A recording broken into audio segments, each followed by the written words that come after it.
What's going on, guys? Long time no see. So, I want to go through the Magnús Ver Classic strongman competition that I just competed in. Welcome, welcome to the Magnús Classic. In actually mid-November. It's almost been 2 months. So yeah, this was my biggest competition to date. It was actually my 10th competition overall. And yeah, it was an honor to compete in it. I wasn't supposed to compete originally. I wasn't one of the original people. But I asked Magnus, hey, I can be a reserve if any of the guys drop out. And he said, okay. Well, I was like, how likely do you think it is that I'll compete? He said, be ready. I was like, okay, I'm gonna be ready. So I trained as hard as I could with the limited time and did pretty okay. This was my first international competition, and I'm really happy with my performance based on that. We had actually many athletes that had been competing in the World's Strongest Man competitions and big international competitions, like Maxime Boudreau, the third strongest man in the world. Eyþór Melstedt, my good friend, was 10th strongest man in the world, and yeah, now I could go on and on.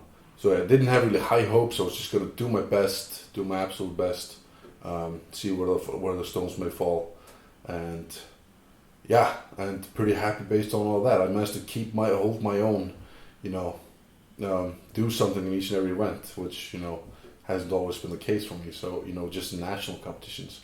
So that's awesome. Last year, 2021, was just great for me.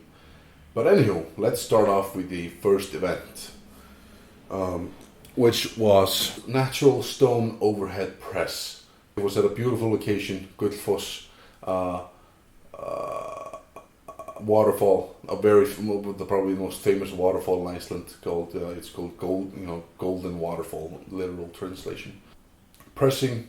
Never really been one of my strong suits. I'm trying to change that, but I managed the opening weight. I was worried I wasn't going to get the opening weight, the 105 kilogram natural stone, and I was really happy with that because I'd never done that before. The most I'd done on a natural stone was 98 kilograms, so that was amazing for me. I really celebrated. And then I went for the 112 kilogram, and I was just so happy with the PR I just made that I sort of didn't go with full mind, full attention, full focus into the 112. I only lifted up a little bit, but yeah, that's just the way it is. But it's funny because so many other athletes, try to skip stones, didn't do that stone, or it was the rules were a little strange on these. Even if you failed, you could go for the next one because everybody had like 3 tries. So yeah, but I actually tied with many other athletes, including Maxime, on the 105 kilogram stone overhead. I was like, whoa! I just tied in an event with the third strongest man in the world. That's pretty awesome. But that he has much more in the tank. He didn't really have the technique down, because we have so often natural stones in competitions in Iceland, so have a little bit of advantage there, to be honest. Eyþór, my friend, he evened his world record in this event, 137 kilogram stone, the same stone he did last year or 2020. So that was awesome to see how easy it was. It was more impressive now because it was in ice, in snow. He had more gear on, whereas in the last time he did it, it was perfect sunny and nice weather in the summer. And yeah, so it was really awesome to see that. So yeah. Come on. He's so tall, he's going to be lifting it to the guards. Yeah, probably. Come on. Let's hopefully. Come on, take it. That's good. It's good so far. So far. No. Too far out in front of him. Yeah. 40 seconds. He knows it's enough. Event number 2, that was the 360 kilogram yoke into the farmer's walk. I don't know the exact weight of the farmers. I think it's around 140 or something. But the hard part about them is that there's no knurling on the handles. It's really slippery, and they're also like they're so sharp on the inside where it's touching your legs that, you know, if you don't wear long pants, they're gonna shred your legs to smithereens. They're horrible farmers, Maggie. Where did you find those things from?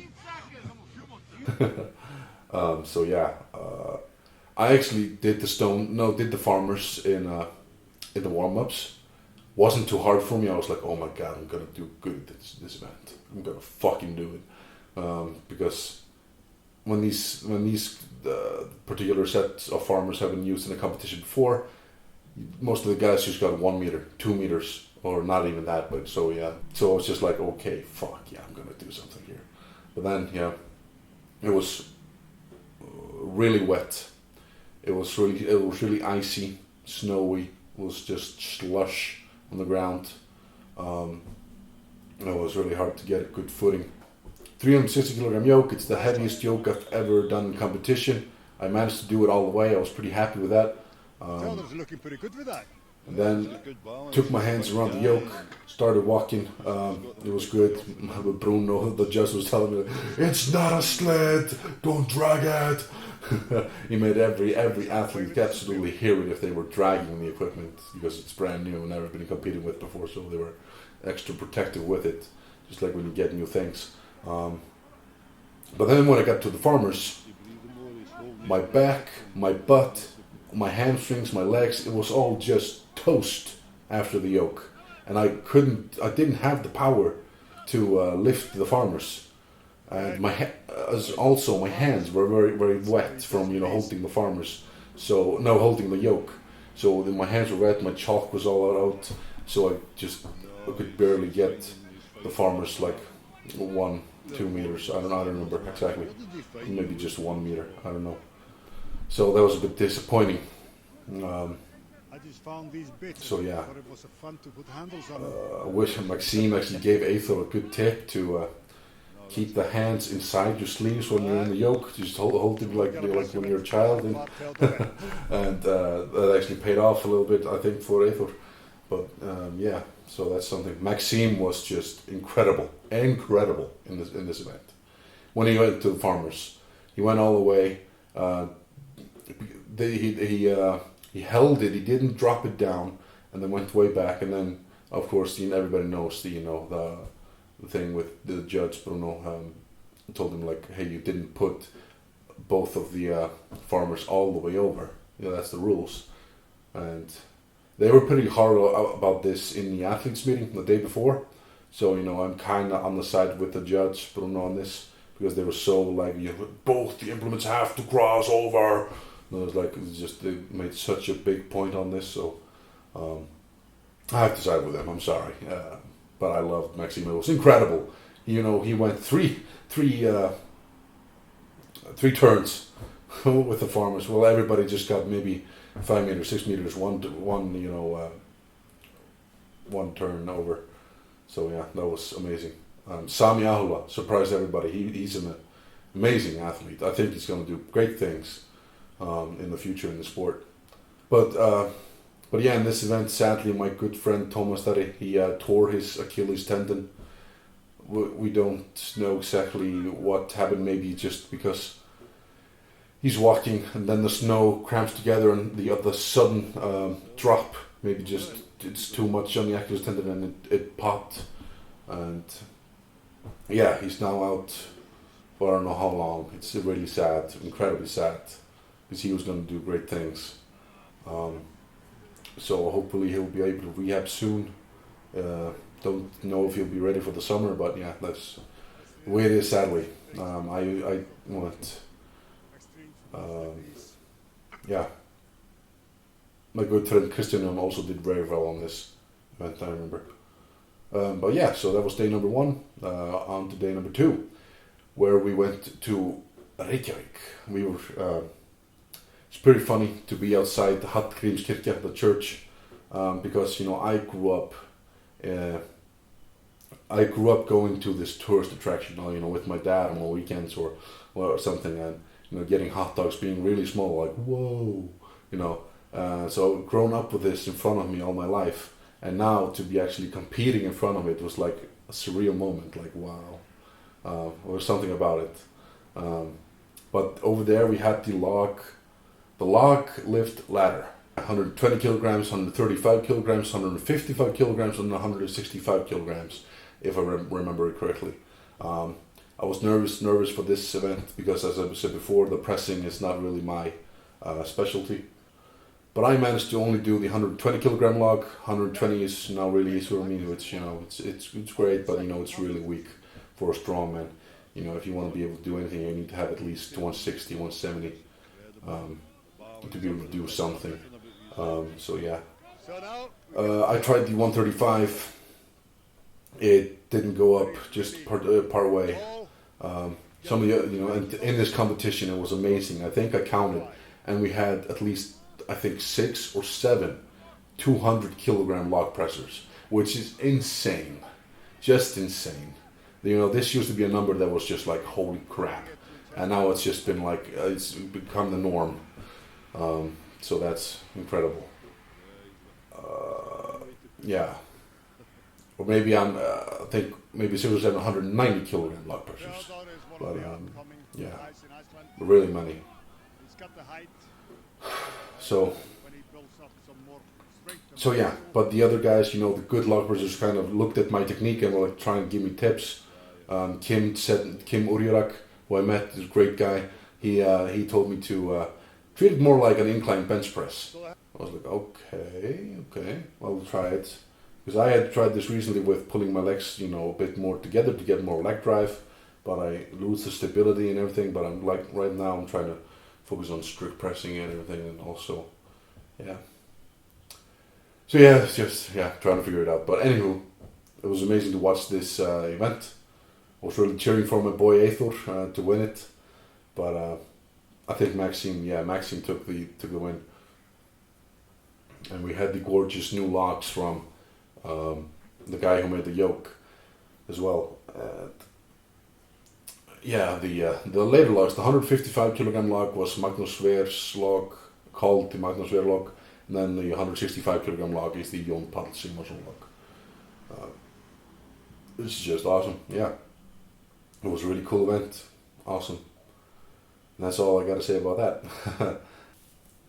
Yeah, sorry if my voice sounds a little strange. I have COVID. I'm in isolation, so yeah, I'm doing fine, but you know, a little bit of just sick.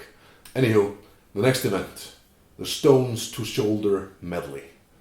We had 100 kilogram stone, 110 kilogram stone, 130 kilogram stone, and then 145 kilogram stone. I don't remember if it was 130, 135. I don't remember, but it doesn't matter. Yeah, because I did so badly at the last event, I went out first. I think I was the only guy who actually only completed one log, was dead last out of 14 guys. So that was a little bit disheartening. Anywho, I went into this event like, okay, I'm gonna do some stuff. I know these stones. I'm gonna do some stuff here, but yeah. I managed 3 stones, and I was really happy with the third one. It was really tough to getting that up and like just holding it and letting it down. And after I finished, like Bruno, the judge, was like, "That was really well done. I don't think not many guys are gonna be able to do that." So that was amazing. I was like, "Fuck yeah, yes, I'm gonna score back some points here." And then the next guy goes, and the next guy goes, and the next guy goes, and they're all getting 4 stones. And I'm like, God damn it! I only think there were maybe 2, 3 guys, maybe 4 that only got 3 stones. It was like, oh my god. Maybe if I went into the event with, you know, the mentality of getting 4 stones, but like, no. What happened. I was extremely proud of my good friend Christian Jón, who won the event. He's just amazing. Just an amazing strongman. He told me his technique afterwards. That, you know, basically he was just trying to He was not trying to lift the stones, he was trying to throw the stones to his shoulder. I was like, huh. Because I thought, well, you know, that would be too risky to, like what happened with Stan. He almost tore his bicep, at least he pulled it a little bit because it fell over backwards and he couldn't release in time. But yeah, he just told me that he's throwing up the stones. Like, okay, maybe I need to do that next time. So I got that, you know, little wisdom in the bank. So yeah, because I'm spending so much energy on just trying to wriggle them up and trying to find, you know, the right hand placements. Anyhow, that was really fun.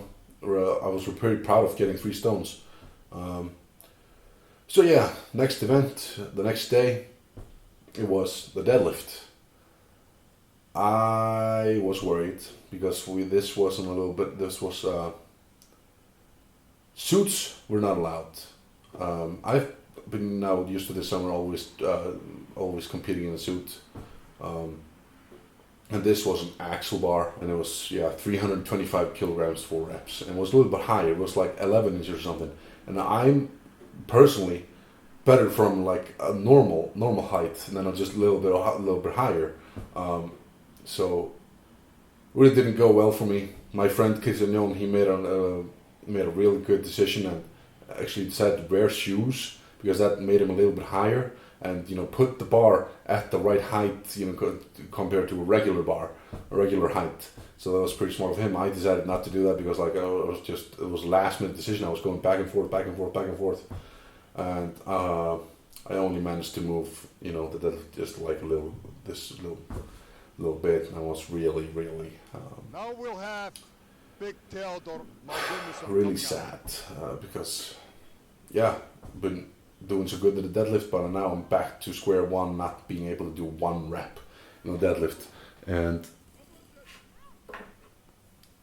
honestly, it was made me a bit sad. But you know, these are world-class athletes. higher than everybody else. You know, most of the guys were getting 3, 4, 5, even 6 reps. I think Maxime got 7, so that was amazing. But yeah, just gotta work harder. And yeah, it'll come over time. It's okay for a first competition.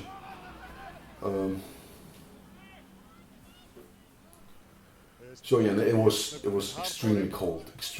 But what freaked me out with the deadlift, because in the warm-ups where the bar was just regular height and everything, I went all the way up to 275, I believe, or 280, and it wasn't too hard. I got it up. It was pretty good. And then I watched the other athletes go for the same weight in warm-ups, 280, and it was really hard for them. I was like, okay. But then I watched them go out and they do 4 or 5 reps while I got none. And I was like, what the hell is this? Why? So, okay, whatever. I guess you can't judge anything based on the warm-up. But it didn't really impact anything. Nothing I could change or nothing. It's just a funny note. Anywho, the final event. I was determined to redeem myself during this event, because I just didn't really put up that good of a performance. I was just kind of there just to fill in the points and fill in the blanks, and I didn't really do any amazing things. But I was determined, like right now, okay, this is my event. I gotta improve on what I did. I gotta make amends with the HÚSAFELLSTONE carry, the 186 kilogram húsafellstone. And yeah, like, I'm just determined, this is supposed to be my fucking event. Sorry for the swearing. And I went into it like just with a really good mentality. So all the time before, just focusing on what I'm gonna do, do. And then, I was just determined, one fucking circle. I'm just gonna do one circle. I'll need that one circle because I've never competed there with the HÚSAFELLSTONE. so I didn't really know what was the average, what usually people, the guys get. So I was just determined to do at least one circle, which is around, I don't know how many meters. But yeah, I get the stone. The pickup is easy because of my long limbs. I'm not lifting with my hands. I'm lifting actually with my elbows. I'm putting everything just going so far down, lifting with them. I started walking and did pretty good. Just kept going. Managed one circle. Just kept walking, and got all the way up to 40 meters even. So I was really happy with that. Really happy. I only got 18 meters in the Iceland Strongest Man competition in August with the HÚSAFELLSTONE. So getting now 40 meters, I was so happy. I was so incredibly happy. Yeah, I was just like, yeah, I don't think, I thought I was in a pretty good placing for maybe, for second place, third place, something like that. Because no one before me, I think there went at least one guy before me and he didn't get it up. But then the guys start coming and they do 41 meters, 40.3 meters, 42 meters, and then just up 41.5 meters. I was like, oh my God, you're beating me by this much. And I was like, oh my God, if I could have gone later and I would have known, I could have squeezed in a few extra steps, but everybody always thinks that. But it was like, oh God damn it. But I ended up in 6th place out of 14 in that event, and that was my best performance out of all the competition, and I was really happy with that. Me and the stone, we're gonna have a few more battles, but yeah, I was really happy with that. Really happy for my good friend Sigfús Forsdal, who won the event with 46 meters, if I remember correctly. That was just amazing. I don't remember what the record is. I think it's two circles. He went like 2 and almost 3/4, something like that. And that was an amazing event. It was really cold. It was like -4 or 5 degrees standing in there. So the warm-ups, everything leading up to it was extremely cold. But as soon as I had gone in the event, the adrenaline and everything, it was such a rush. It kept me so hot during the whole time the other guys were going. So that was pretty fun. It's not fun. It's not even interesting. It's just a fact. So yeah, there's also, just the rush when you finish a competition on a high note. It was awesome. I was really happy.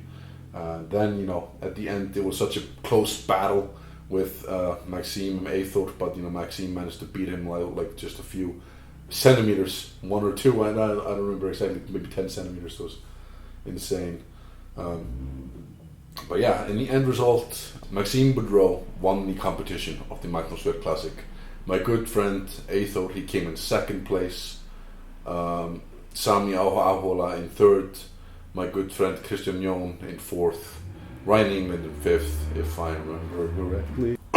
Sigfús Forsdal, my good friend, at 7th.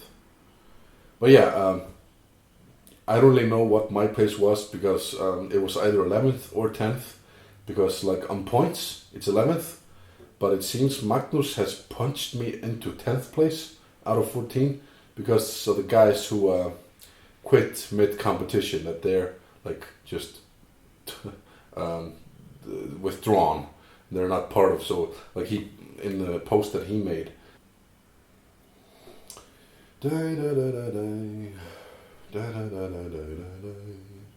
Magnus does a lot of social media work. Why am I saying Magnus? His name is Magnus. Þú ert Íslendingur, Theodor. Talaði fucking íslensku.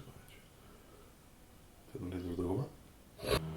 So yeah, 1st place Maxime Boudreau, 2nd Eyþór, 3rd Sami Ahola, 4th Christian Jón, 5th Ryan England, 6th Irvin Toots. It was amazing watching Irvin Toots in the HÚSAFELLSTONE carry. He carried on his biceps for 40 point something meters. He didn't have really hit that high. He carried like this the whole time. I was like, oh my God. That was incredibly strong biceps. Got to know him a little bit. 7th place Sigfús, 8th place Pierre, 9th Kim Urirak, 10th me, 11th Lautaro, 12th Dennis Kolders, he was DNF, did not finish. 3rd place Dan Carradine, DNF, and 14th my friend Thomas Dari Thorstensson, DNF, did not finish. So yeah.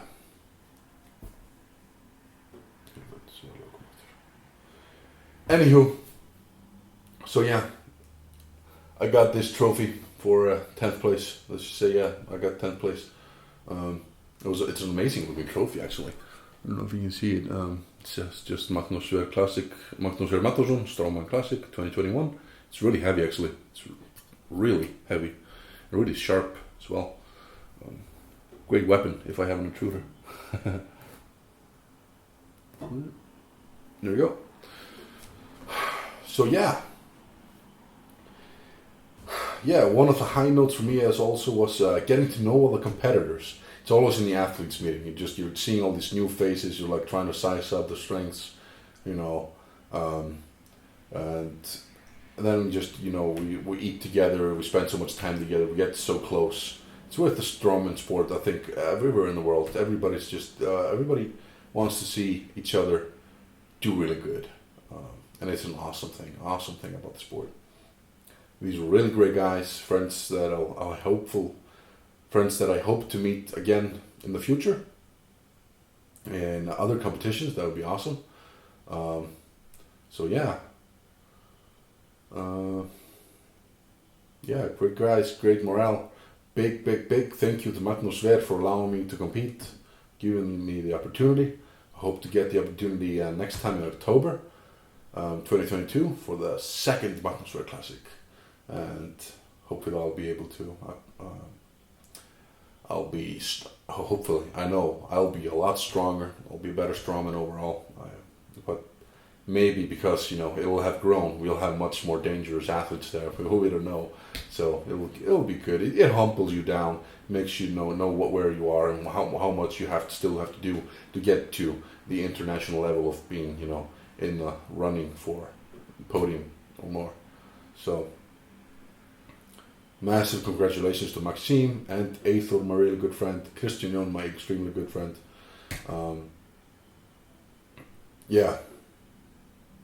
And all the crew, of course, the crew, and the people who were also Tony and his wife and everyone, Bruno and Oscar and everyone. It was, and Villius, oh my God, Villius deserves like a medal for how good of a crew member he was. He was all over the place, and now he's getting really strong. It's going to be amazing to see what he does this summer. Anywho. So yeah, that was the Magnús Ver Classic for me. Really great experience. Next competition for me will be in June. Strongest Man in Iceland. I start prep for that on the 19th of February. Right now I'm just chilling out, training, not force fitting. Took out all caffeine, nicotine, sugar, most of it actually. So yeah, right now I'm just cleansing, detoxing my body, and yeah.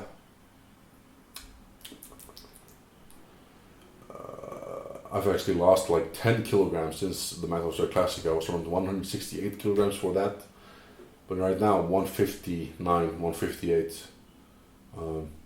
So yeah, just taking it easy. Give my body a little rest. For the longevity. Anywho, thank you so much for watching, guys. I love you. And make sure to subscribe, like the video, it really helps. I'll see you guys later. Thanks for following along. I can't fucking reach. I'll just...